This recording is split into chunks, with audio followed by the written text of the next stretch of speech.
Umholi welakho umlungisi inkinga kaMancinza useveze izinsolo ezishaqesayo ngomhlangano kaCyril Ramaphosa kanye noPhakela Umthakathi noNgizwe.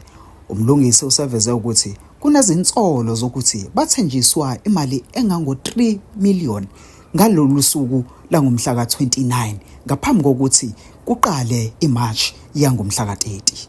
Ufuna ukubona kodwa ufuna ukulungisa inkinga lezi esikhala ngazo njengoba hleli simasha.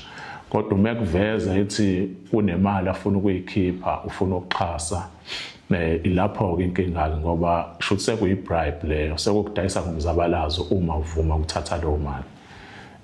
Kwangazuthi-ke siyazwana-ke naye wayikhahlela leyo nto ngenyawo zombili wathi hayi ngeke ngivume mina mfethu Mancinza ukuya lapho, angifune imali phela mina ngifuna ukulwela abantu base-South Africa.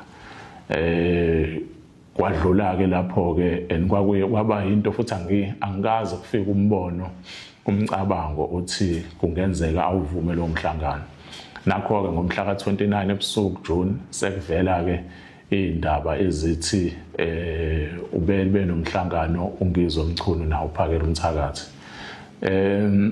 Ngawo umhla ka-30 emva kweMarch ngenza isiqiniseko ukuthi siyabonana nomfowethu uPhakela Umthakathi. Masibonana naye uPhakela Umthakathi ngimbuze ukuthi saba ne-meeting 1-on-1 ayekhona amanye ama-comrades but ngacela ukuthi asikhulume sodwa eceleni sobabili and basinika lolo thuba and ngakhuluma naye. Ngambuza ukuthi mfethu uwena wathi uRamaphosa njengoba efuna umhlangano ufuna ukukunika imali. Ngabe kwenzakaleni uzovuma ukuthi uRamaphosa nibe nawo umhlangano ngoba uyazi ukuthi sasivumelene ukuthi ngeke uyilapha ngoba ufuna ukunika imali akezi nama-solution.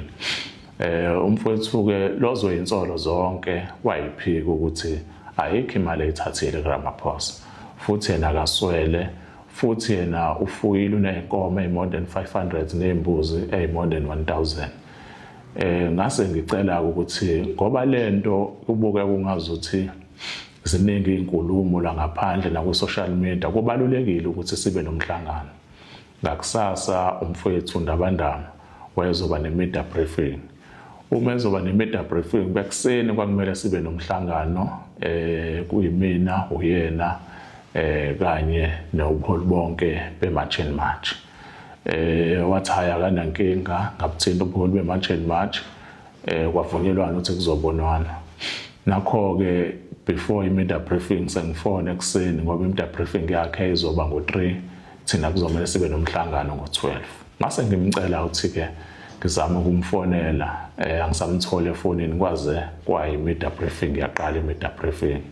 Ngafonelwa nomfowethu avamise ukuhamba naye amqaphayo naye ngangamthola. Sagcina umhlangano ungabanga khona, ngazama futhi ukuthi kube nomhlangano-ke after media briefing wangatholakala efonini. Okuyinto-ke leyo-ke engabona ukuthi sengikwenze konke, mhlawumbe ingakho umuntu ezefika kulesi sigaba lesi ngoba savumelana naye umfowethu ukuthi lo mzabalazo esiwenzayo kumele sithembeke ngayo yonke indlela.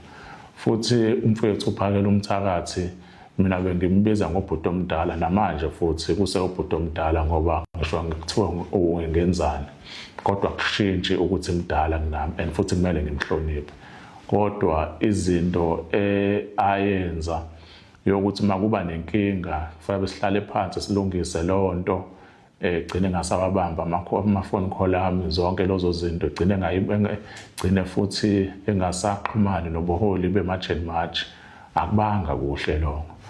Mase kuba khona iy'nsolo ezithi before baye kulo mhlangano womhla 29 zithi bahlangana nabanye abantu abathile abasondelene noPresident uRamaphosa, bamnika imali engango-3 million esiyonke, kodwa waqale kwakhipha i-deposit o-1.5 million. After i-media briefing kwakumele kuphume futhi omunye u-1.5 million esiyonke imali kwaba u-3 million. Zikhona-ke lezo insolo ey'njalo okusho ukuthi Uma ukuthi ngempela leyo nto yenzeka ngoba umuntu abahlangana naye owenza yonke lento ukuthi bethola imali uBhejane Chauke omunye usondelene kakhulu noRamaphosa loyo kuthiwa imali bayithola kuyena ukuthi-ke mawukuthi ngempela ikhona imali eyaphuma yanikwa abafowethu shuthi abalenzanga iqiniso ngoba bekumele bayisho na public ukuthi kunemali abayithola mawukuthi imali clean mhlambe ngaxhaswa umzabalazo ukuthi siqhubeke sizabalaze noma babesizwe ezintweni zabo ezipersonally noma kwakusizwa insizwa nomnsizwa foundation noma nje kwakuyimali yani kodwa kubalekile ukuthi umphakathi ulazi iqiniso ngoba lo mzabalazo baningi abantu asebeyinikele kuona and baningi abantu asebenezitha ngokuthi bajoyine lo mzabalazo asekuwona.